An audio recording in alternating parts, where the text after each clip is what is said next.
अस्सलाम वालेकुम जी दोस्तों, क्या हाल है। आमतौर पर ईद का दूसरा दिन पहले दिन की निस्बत ज़्यादा मसरूफ़ होता है। वो कल किसी दोस्त ने एक बड़ा लतीफ़ सा तंज किया था फेसबुक पर। ईद उल फितर को उसने लिखा नींद उल फितर। मोस्टली यही होता है कि ज़्यादा वक्त सोकर गुजर जाता है और अगले दिन से फिर कुछ ईद मिलन पार्टियां और मुलाकातें ज़्यादा शुरू होती हैं। तो आपकी मसरूफियत का अंदाज़ा है मुझे, मगर ऐसे ही एक बात जहन में आई कि अमूमन हम जो भी गुफ्तगू करते हैं हमने या पढ़ा होता है या सुना होता है, मगर कुछ चीज़ें फिर ऐसी होती हैं जो पढ़ने और सुनने के बाद आपके तजर्बे में आ जाती हैं, और जो चीज़ तजर्बे में आ जाए वो तो फिर समझेंगे, जैसे पंजाबी में कहते हैं कि लोया हो जाता है। ऐसे ही हम एक फिक्रा सुनते रहते हैं दानिश्वरों से, rule of law. Rule of law बड़ी अच्छी चीज़ है, मगर अगर दूसरों पर अमल इसका हो तो अपनी ज़ात के लिए शायद हम इसे इतना पसंद नहीं करते, मगर जहाँ पर रूल ऑफ लॉ लागू है वहाँ कई दफ़ा फिर आपको उसका लुत्फ भी आता है कि यार वाकई ये एक अच्छी चीज़ है। मेरे साथ एक छोटा सा वाकया हुआ था, मैं आपसे शेयर करता हूँ। अभी यूएई में मुझे गए हुए पहला साल था, बल्कि चंद माह हुए थे। यानी मैं फरवरी 2004 में वहाँ गया था और 2-3 माह का प्रोसेस था ड्राइविंग लाइसेंस लेने का। वो लेने के बाद फिर एक सवारी की तलाश शुरू की। तो एक जानने वाले के कोई अजीज था लड़का, और वो इंजीनियर था वहां पर। उसके पास एक कार थी, निसान सनी 94 का मॉडल। अच्छा, सस्ती गाड़ी थी, मुझे भी सस्ती सी गाड़ी चाहिए थी। तो उससे वो पता चला कि वो गाड़ी बेचना चाहता है, उसे गाड़ी बदलनी है। तो बातचीत हुई। अच्छा, जैसे मैंने पहले बताया था कि वहाँ हर गाड़ी हर साल रिन्यू करवानी होती है, उसकी रजिस्ट्रेशन आपने, साथ में इंश्योरेंस भी। और जब भी गाड़ी आपने रिन्यू करवानी है साल बाद, तो पहले गाड़ी की पासिंग होनी है, यानी कि उसका फिजिकली पूरा चेकअप होना है। अगर गाड़ी में कोई फॉल्ट है तो आपको या ठीक कराना पड़ेगा, या सम टाइम गाड़ी आपकी कैंसिल भी हो सकती है अगर कोई बड़ा फॉल्ट हो तो, जो वो समझते हों कि नुकसानदेह है। अच्छा, वहाँ इंजन के तो चलो रिपेयर हो जाती है, बॉडी की रिपेयर एक बहुत थोड़ा सा हसास मसला है। अगर चेसिस डैमेज है तो उसको वो माफ़ी नहीं देते, वो गाड़ी कैंसिल कर देते हैं। साइडों पे खराशें वगैरह या कोई चीज़ आप है तो वो तो आप डेंट पेंट करवा लें, मगर अगर चेसिस डैमेज हो गया तो फिर नहीं। अच्छा, वो जो गाड़ी मैं खरीद रहा था वो कीमत में मामूली, मतलब कह लें कि 5,000 दिरहम से भी शायद 200-300 दिरहम कम ही की उसकी कीमत थी। और उसकी खसूसियत मुझे ये उन्होंने बताई कि इसको अभी पास हुए 1 महीना हुआ है। अच्छा, अब ऐसा भी था कि मैंने पूरे पैसे उसको अदा नहीं करने थे। कुछ पैसे मैंने 3 माह बाद या 4 माह बाद कुछ इस तरह देने थे, कोई 60% पैसे मैंने उसको अभी देने थे। तो हमने इस बात पे बिलीव भी किया और हम खुश भी हुए कि चलो हमें फौरन गाड़ी मिल रही है। तो मैंने उसको जो इनिशियल पेमेंट देनी थी वो देकर गाड़ी ले ली। 1-2 दिन मैं उसमें अपने जो काम रुके हुए थे वो करता रहा, घूमता रहा। फिर वहाँ एक स्क्रैप यार्ड था जो पुरानी गाड़ियों का कारोबार करते थे, यानी कि स्क्रैप में जो गाड़ियां कैंसिल होकर आती हैं लोकल वहां से या बाहर से, वो खरीदते थे और उनके पुर्जे निकाल कर बेचा जाता है। बहुत बड़ा कारोबार है। तो उस स्क्रैप का जो इंचार्ज था वो लाहौर मुजंग का था एक आदमी, अब नाम ज़हन में नहीं आ रहा, मगर वो एक ना बेसिकली वो एक बहुत कारीगर आदमी था, मैकेनिक भी था। और मैं हैरान हूं कि उसका हाफजा किसी एमबीबीएस डॉक्टर से या शायद हाफजे कुरान के बराबर होगा, कि हजारों गाड़ियों के ढांचे वहां पड़े थे और उसे सब याद था कि किस गाड़ी में कौन सा पुर्जा है और कौन सा हमने बेच दिया था, नहीं है। बहरहाल मैं वहां गया, एक और छोटा भाई उनकी तरह एक हमारा दोस्त बच्चा वो भी उनके पास था उन दिनों, उसी की वजह से मैं वहां गया और मैंने उन्हें बताया कि ये गाड़ी मैंने खरीद ली है।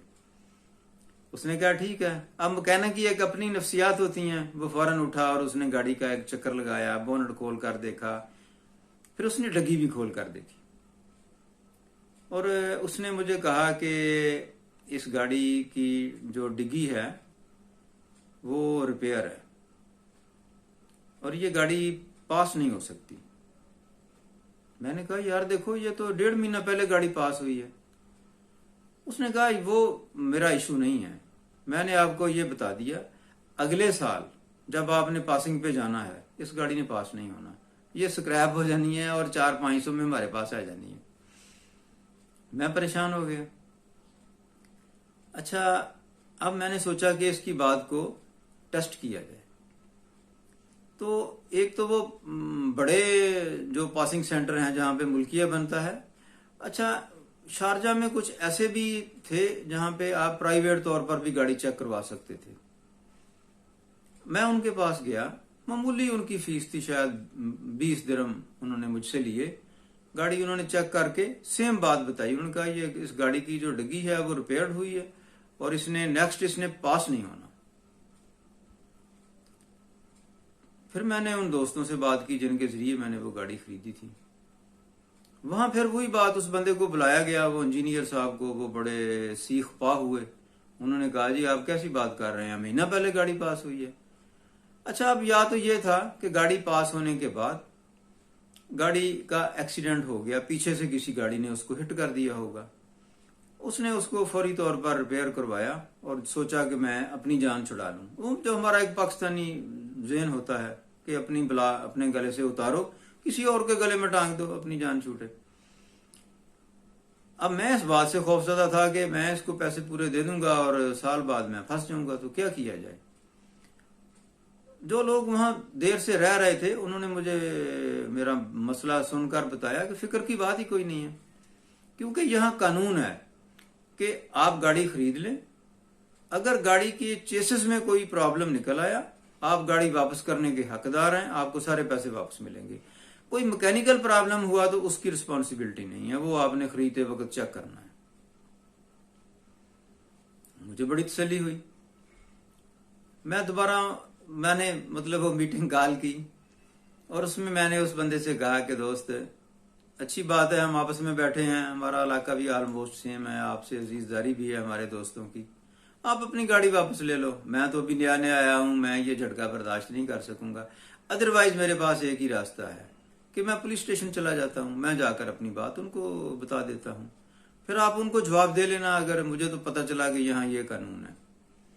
अब ज़ाहिर है वो मुझसे बहुत पहले से वहां रह रहा था और जॉब कर रहा था, उसे सारा पता था। तो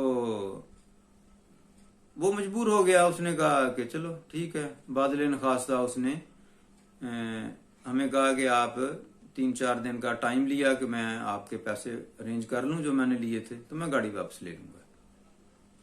और 3-4 दिन बाद दोबारा फिर बैठे, उसने गाड़ी अपनी फिर चेक की और फिर उसमें उसने कुछ प्रॉब्लम मुझे बता दिए, मैं उनको ठीक करवा के लाया और फिर गाड़ी उससे गाड़ी पास करवा के उसको गाड़ी वापस कर दी। अब जिन मोहतरम मेरे दोस्त का वो अजीज था, उनकी अजीजदारी उसके साथ ससुराली थी, यानी कि उसकी वाइफ जो थी वो हमारे ये मोहतरम दोस्त है ना उनकी अजीजा थी और वो वहां अपनी फैमिली के साथ ही रह रहा था। तो मुझे इंतहाई अफसोस है आज तक कि उसने गाड़ी मुझसे वापस ली, पैसे मुझे वापस दिए और वो बड़ा नाराज होकर वहां से गया और घर जाकर उसने अपनी बेगम को बहुत मारा कि देखो तुम्हारे रिश्तेदार ने मुझे गाड़ी वापस करवा दी। मगर रूल ऑफ लॉ का मुझे तो बेनिफिट हो गया अगर वो खातून भी जुर्रत करती और पुलिस को फोन कर देती तो वो भी रूल ऑफ लॉ से लुत्फानंदोज हो सकती थी, मगर हमारी खातून इतना हौसला नहीं करती।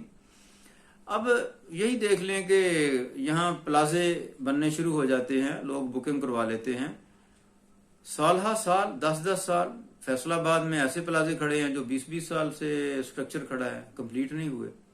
कराची में आप देखें कितना बहरिया टाउन वालों के साथ फटा हुआ था, जमात इस्लामी वालों ने, जो हाफिज नईम साहब आजकल उनके नए बने हैं नाज़िम आला अमीर जमात इस्लामी, उन्होंने बड़ी कोशिश करके लोगों को पैसे वापस दिलाए, वो बड़ा एक स्कैम हो गया था।